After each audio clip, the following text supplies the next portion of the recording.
Hi, I'm Jillian Weeks, and this is my video on audio post-production. For this video, I'm going to be talking about the techniques that you can use in audio post-production to manipulate your audio. For my creative component, I will be using the digital audio workstation, Logic Pro, to make an excerpt of abstract music using non-traditional sound sources from my bathroom. So first, what is a digital audio workstation, or a DAW? To put it simply, a DAW is the software that you use to record and edit audio. The DAW that I use is Logic Pro, which is developed for Mac OS, so Apple products.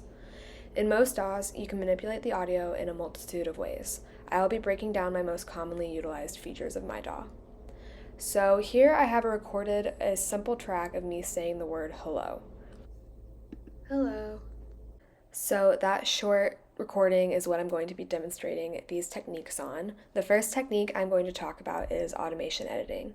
This is essentially changing the volume level within a track. On that short track, it's not going to be very dramatic, but on longer tracks, it is a very helpful technique to keep volume levels even or to make big dynamic changes throughout a track.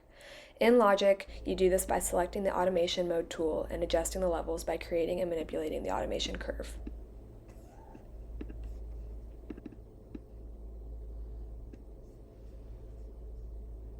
Hello.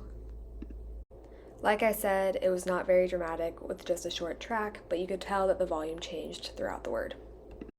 The next technique I'm going to talk about is pass filters. What is a pass filter? A pass filter is an effect you can add in audio post-production that impacts what frequencies can be heard. A high pass filter cuts out lower frequencies, so the final product is a recording where only the higher frequencies are audible. On the other end is a low pass filter, which does the opposite and cuts out higher frequencies, making it so only the lower frequencies are audible.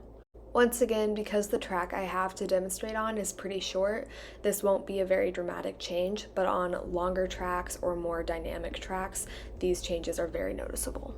On my demonstration, I'm going to be adding a low pass filter, so that means that the high frequencies will be cut out.